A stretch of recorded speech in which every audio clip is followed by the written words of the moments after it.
SNP MP Martin Day was brutally shut down after attacking Priti Patel over her strategy to tackle illegal immigration following the death of 27 people in the Channel. The SNP MP insisted existing measures to tackle immigration in the UK should prevent dangerous crossings and prevent the death of migrants. Home Secretary Priti Patel however shut down criticism questioning Martin Day's understanding of the migrant crisis debate grappling the UK at the moment. Addressing the Commons, Ms. Patel said, "I have to say I'm very disappointed by the honourable gentleman's tone, comments, and his actual inability to understand the situation as to what is taking place around global illegal migration issues and challenges. I will restate, if he thinks there's a simple solution, there is not a simple solution. And if he thinks settlement schemes that have existed previously are the answer, that is also not the answer. And if he's bothered to read the Nationality and Borders Bill, he should also look at the new plan for immigration.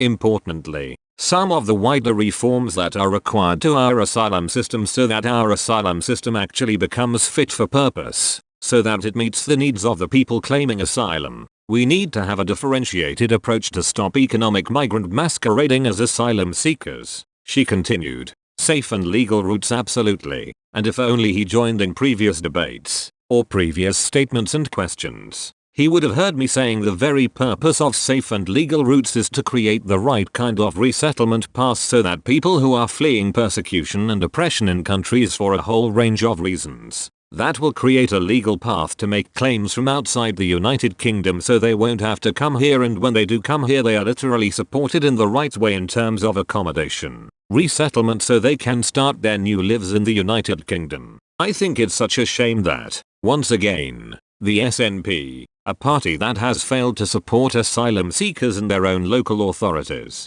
they sit there and yell shame at me, but 31 out of 32 local authorities do not participate in the voluntary dispersal scheme for housing asylum seekers. Mr. Day had previously hit out at the British government for pursuing immigration policies, making it difficult for applicants to receive asylum. He said, "I agree greater coordination to tackle the dreadful criminal people smuggling gangs is required. However, this awful event should also signal a massive shift in approach to provide safe, legal routes to the UK, not doubling down on criminalizing those who are the victims, if they get here, with up to 4 years in prison." This government's refugee family reunion rules are among the most restrictive in Europe. The Dub scheme was closed and Brexit means the so-called Dubin family reunion applications are no longer possible. Resettlement schemes are in limbo. The Borders Bill will restrict family reunions rights even further, meaning even more people will feel compelled to embark on dangerous journeys to join loved ones. The reality is the offshoring is a disgrace. The Home Secretary emphasized the UK needs to work with other countries to tackle the small boats crisis, as she told MPs how many had already been stopped this year.